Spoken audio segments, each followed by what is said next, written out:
Hi, I'm Anderson Cowan. Today we're talking Shang-Chi and the Legend of the Ten Rings. All right, we've all seen the trailer a bunch of times. It's the new Marvel movie. I saw it last night, came out today, and it was a packed theater. I don't know what I've got myself into. I'm not sure I can continue to do this. I'm going to be honest with you. It was tough.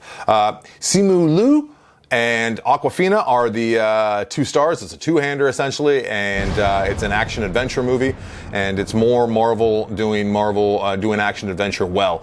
I liked it, okay, but I did not like it nearly as much as the dude sitting next to me. So what I was saying, it was a very crowded theater, and IMAX, people were sitting on either side of me, behind me, front of me. It was probably, 75% full. And I knew I was in trouble when the guy first sat down next to, there's a seat in between us, thank God. He sat down late. It was already 18 minutes or so into the trailers, which usually it's around 22 minutes of trailers. And he just started unloading all of his food onto the seat next to me. And then after we got settled, like there was a bag of Lay's, some kind of bottle, like an actual glass bottle, some unidentifiable thing in tinfoil, and then he leans over to me and he says, "Hey, is they showing the Spider-Man trailer yet?" And I'm like, "I don't think so. I don't know, dude." So the movie begins, and essentially it's the story of these two characters, Awkwafina and the lead dude. And I should also say who else is in this movie before I get to the audio. Tony Chu Wai Long is in it, and he was the lead in The Mood for Love, which I actually just caught up with earlier this year. I had not seen before. I'd finally seen it. It's good. And then it's directed by Destin Daniel Creighton, who did Short Term 12, which is one of my favorites over the last 20 years or so. Really, really good. I would not suspect he would direct a movie like this. I don't quite understand. He also did Just Mercy recently, and he also did a very small independent movie called I Am Not a Hipster. All right, so the movie gets going. It's the two-hander, like I said, and they park cars for a living. They're low on the totem pole. Their parents are disappointed that they're not doing much with their life, and there's some fun stuff, hilarity, and until everything starts to hit the fan when they go on a bus. And okay, here's where it began. The dude sitting next to me. Here is one of the first times that I realized I was going to be in trouble. Oh! Oh my God!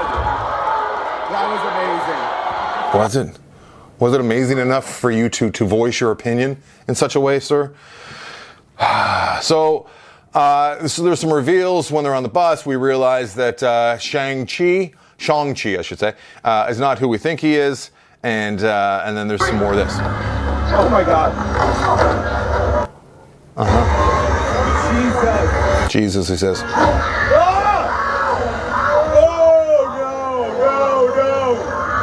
Yes, I was sitting next to that the whole time. So the movie continues to progress. They have to go back to their homeland.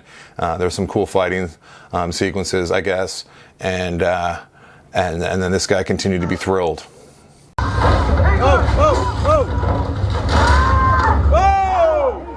I understand being excited about a movie. I understand wanting to see a movie.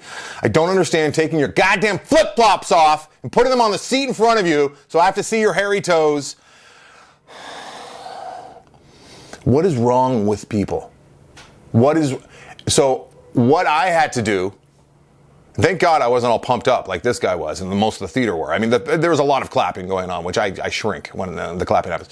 But if I was excited about this movie, I would have had to say something. And I don't like to do public confrontation, but I decided to instead bring my phone out and start recording him. So I just got snippets. A lot of time I would just be like, okay, there's an action sequence coming up. This guy's probably gonna do some of this.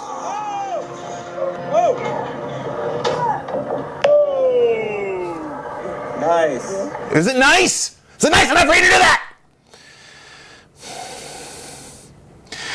Oh, I should also say that this guy had a cold and was coughing and blowing his nose throughout the entire movie. So you can hear that he's got like a nasally thing going on because he might have had the vid. I don't know. He could have had the COVID. And then the movie's ending, right? And I'm getting out of there because I know that they're all going to stay. Everyone's going to stay for the what always happens during the end trailers. I mean, the end credits. So I'm getting out, and there's dudes, like cool guys, like sitting in the front row, right in front of me, and they're like looking up, giving me a look, like I was the one making this noise. Guys, there was moments where it was very, very quiet, and you could hear nothing, but then you could hear this. You hear him go, at least he was trying to keep his voice down, talking to his buddies that he was there with. But I think I might have to bow out when they're like big movies like this, because